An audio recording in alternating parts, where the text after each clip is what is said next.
Hi, dear audience. Hope today you would be fine. Today we would be discussing the theory of deconstruction, means the question that whether deconstruction is the theory or a method.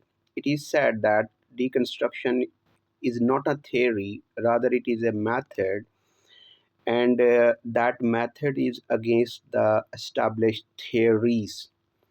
So it is considered very important aspect of deconstruction. So today we would be discussing majorly on this issue, that on what extent deconstruction is not a theory but a method of analysis. So there are the following seven important points are the grounds on which deconstruction is a method of analysis and analyzing a text rather than a theory against a theory.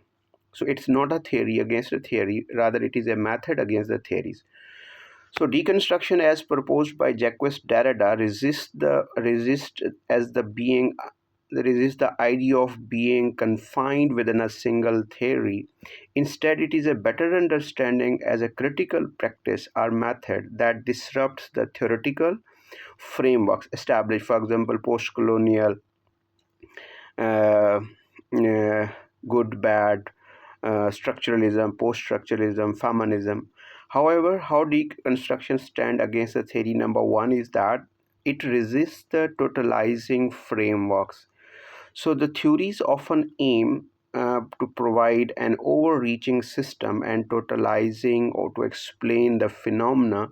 Deconstruction, however, challenges such totalizing tendencies by revealing internal contradiction and exposing the instability of the theoretical foundations, whether that is the theoretical foundation of colonialism and post-colonialism, whether it is of the feminism or whatsoever. So it the very first point is that it resists the totalizing frameworks of the knowledge. Number two is that it rejects the fixed interpretations, means deconstruction takes the meaning as fluid, ever changing. It does not rely on the fixed interpretation of the meanings. So, while theories often rely on the stable core of the meaning, deconstruction shows that the meaning is always deferred and never fully present. It interrogates the binary oppositions, e.g., present, substance, good, evil, that underpin many theoretical structures, exposing how they privilege one term over the other. The third point is that it subverts the hierarchies as it destabilizes the meaning, it destabilizes the interpretation. Similarly, accordingly, it subverts the hierarchies. So, theories often depend upon the hierarchical binarism. For example, binaries, you know that first came the colonialism, then post colonialism, first came the structuralism, then came the post structuralism. So, there is a hierarchies of the meaning of the theories as well, even of the knowledge as well. So, theories often depends upon the hierarchical binaries to structure to their argument. Deconstruction dismantle these hierarchies by illustrating how the secondary term is essential to the primary meaning, thereby collapsing the binary logic, means first, second, third. It collapses those orders of the meaning as well. The fourth point is that it challenges authoritative claims as it subverts the hierarchy, so it subverts the challenges the authoritative claims. Many theorists present themselves as authoritative and the coherent, that this is the my last theory, this is my standing understanding. So deconstruction keeps the such claims on the verge, and is of the view that there is no authoritative claims of the meaning of the assumption of the truth of the language, and it examined premises underlying the theoretical claims as well. The fifth point is that it focuses on the textuality over the system, means text is more important. Text always it happens, it keeps on growing as compared to the an established system. Unlike theory is more like a system, which often claims at the generalizability and abstraction, means the theory can be generalized to any, uh, you know, truth, So deconstruction foregrounds the specificity of the text, emphasizing that every interpretation in context depends upon and open-ended.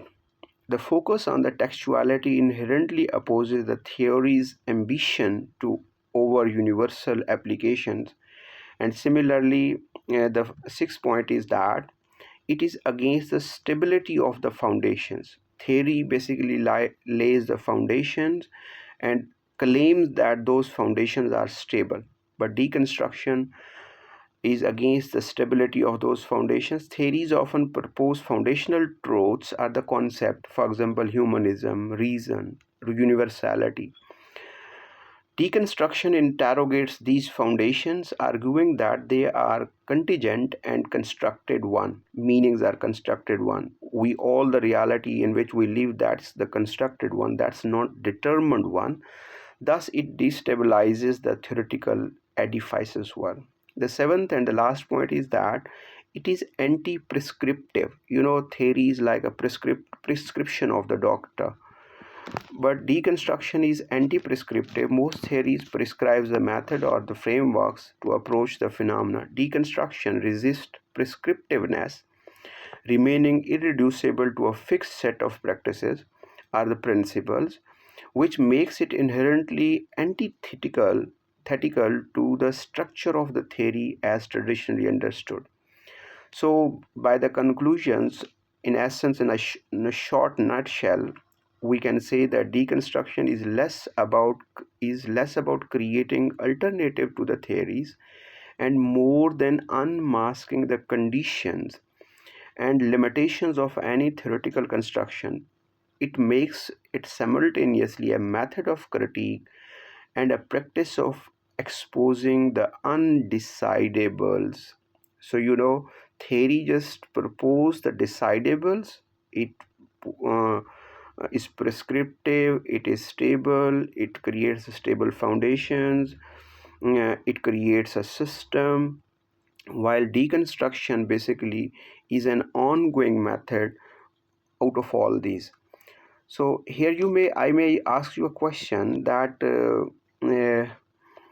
to what extent your theories, means your readings based on the deconstruction, are different from the other theories. For example, have you analyzed any text beyond these uh,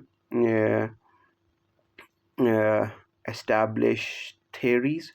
For example, uh, when you just read that Ode to the Grecian urn, there are two interpretations.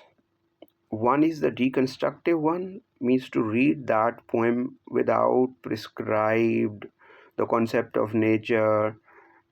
Here, I think in that Ode to the Grecian urn, there is a deconstructive lens, as John Keats does not know who are these people. Uh, he questions that I'm not where they are going, from where they are coming.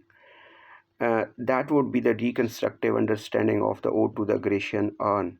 Apply that uh, the method of deconstruction on that poem, and then you will enjoy our new readings of the Ode to the Grecian urn. With this, goodbye.